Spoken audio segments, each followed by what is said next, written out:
feel like I want to pull you guys this way, so I'll just, you're okay. Yep, good. Okay. All right, so tonight we're going to talk about sleep.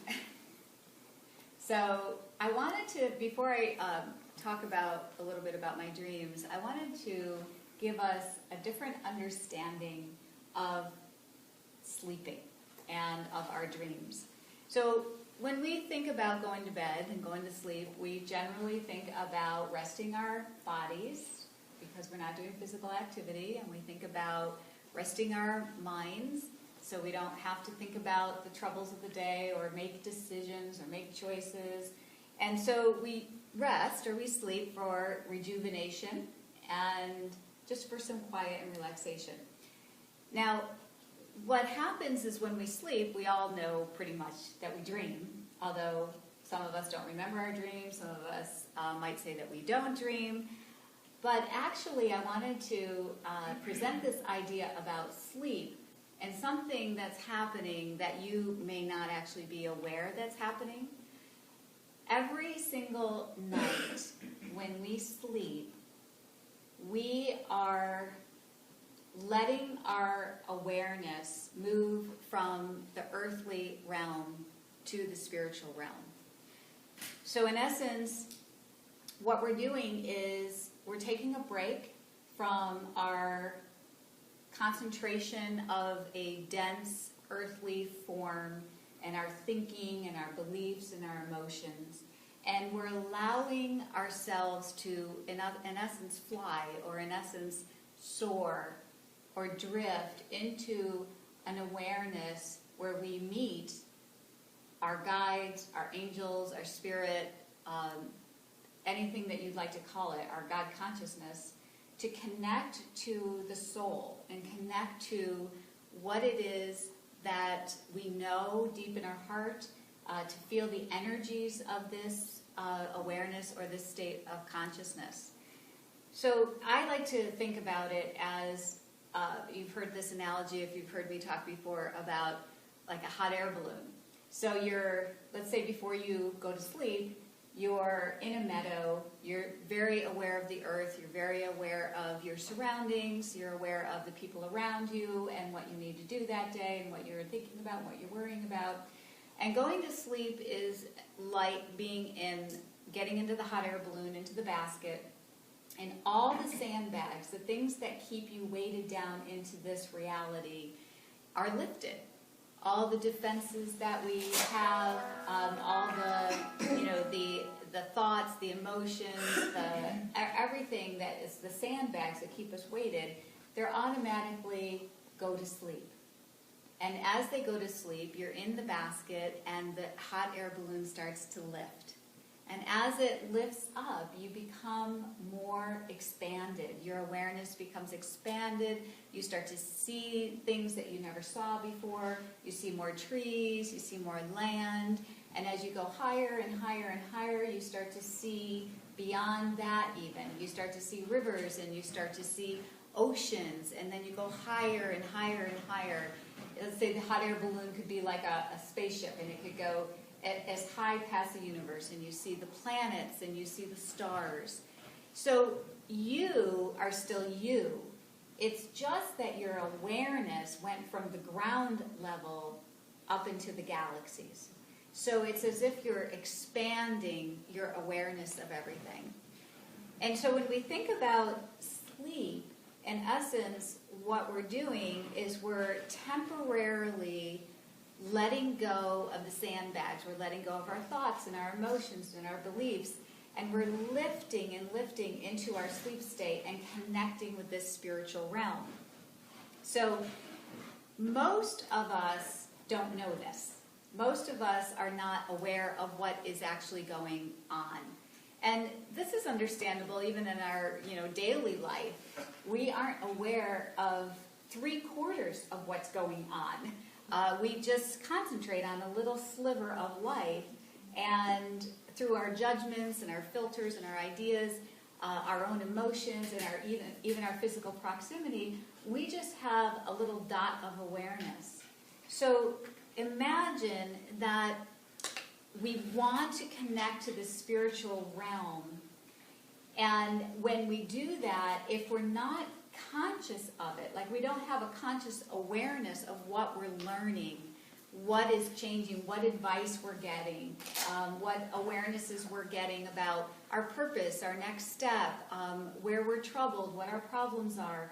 If we don't have a conscious awareness of that, we wake up and we might feel a little refreshed, or an idea may come to us and we're like, where did that come from? But the conscious awareness of what is going on in our unconscious is when we can start making a choice. So when you become consciously aware of what is happening in your dream world, whether it's your dream in the ego unconscious or your dream in the spiritual unconscious, you can then use that information consciously. You can take it into your life and you can start making aware choices that actually will change your life. So when you think about, what I love this idea about dreams is when you're aware of going into a soul or a spiritual unconscious or consciousness or God consciousness, these types of understandings are beyond our limited mind. They are beyond our ability we can't put words to it. We can't comprehend in our limited egoic mind. So why dreams are such a cool way to become conscious of what we're learning in our sleep state is that knowledge at that level, which is a very high level of consciousness, is translated through images, symbols, things that you can then start to comprehend. So think about it if you were in a foreign country and you didn't know the language, but you really wanted to communicate with people there, you would need a translator. You would need something to translate into something you understand. And that's what dreams and visions do for us.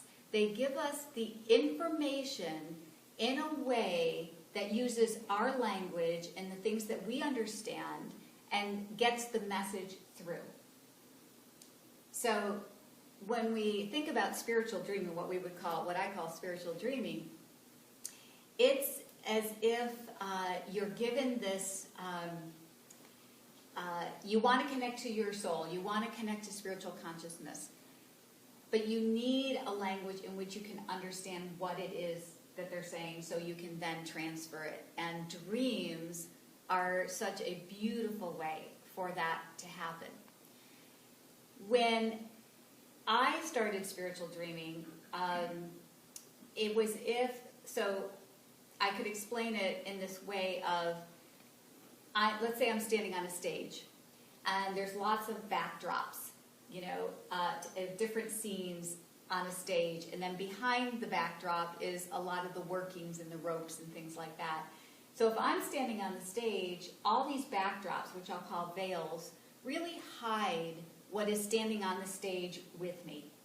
So the veils, what happened for me and what happens for me is it's as if when I go to sleep, the veils drop. And when they all drop, you can make that clear connection to what is going on behind the curtain. Sometimes what will happen is we'll dream, but let's say that veil is really thick and it has a scene of darkness on it. So when you dream, you'll connect to that backdrop. And so you'll have a dream experience of that backdrop because that veil hasn't been dropped yet. So spiritual dreaming is as if, let's say you have all the ego unconscious and all the backdrops and all the stories and all the beliefs and all of the things that we hold within our mind, memories and things like that. And let's say spiritual dreaming is you fall asleep and you bypass all of that to get behind the veil so you can experience and know what it is the Spirit is trying to communicate to you. Make sense? Yeah.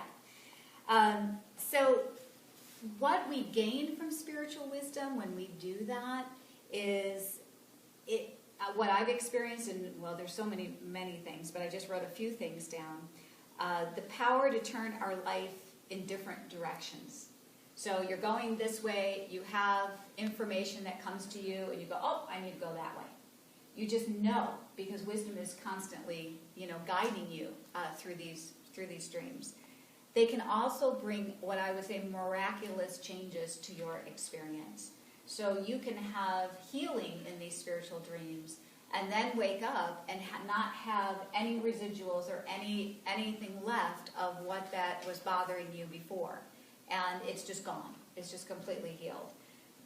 The other thing I've experienced is what I would say lifetimes of unconscious patterns. Things that we do over and over and over again. And every time we encounter it again, we get a chance to make another choice. We don't know the information, and so we make the wrong choice again, and there we find ourselves in the same spot. A spiritual dream, I've had spiritual dreams where I get to see my unconscious pattern. I get to see how often in the past I have lived this pattern out, and then I'm given the answer, like, next time this happens, do this. It can be very specific. And so you wake up in your life and you're like, oh, okay, this is happening just like it said it was going to happen. Now, what was I supposed to do? And then you remember, you do it, and before you know it, your patterns are just dissolving. So the most, though, important thing that a spiritual dream does, in my opinion, is it connects us to what I call home. It gives us this instant connection to that divine love, that divine wisdom, and that power, really, and strength. Now, normally we consider a lot of our spiritual practices do that. Meditation does that. I'm a Course in Miracles student, so workbook lessons do that. Studying text does that. But what I find with spiritual dreaming is it's such a quick way to bypass a lot of the defenses that we have when we're awake.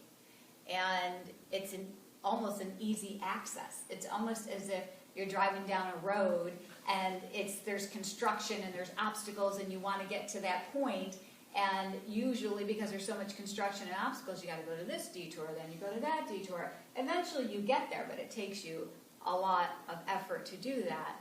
Whereas in dreaming, you go to sleep and it's like all those obstacles are just taken right off of the road and you're just right there. And so we're all trying to gain that spiritual wisdom and that spiritual connection in understanding, for guidance, for insights, for healed perceptions.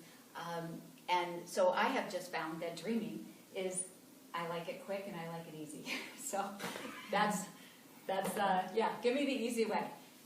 So anyway, that's a little bit of a background about that before I go in and share my dreams. So I just wanted to share that with you.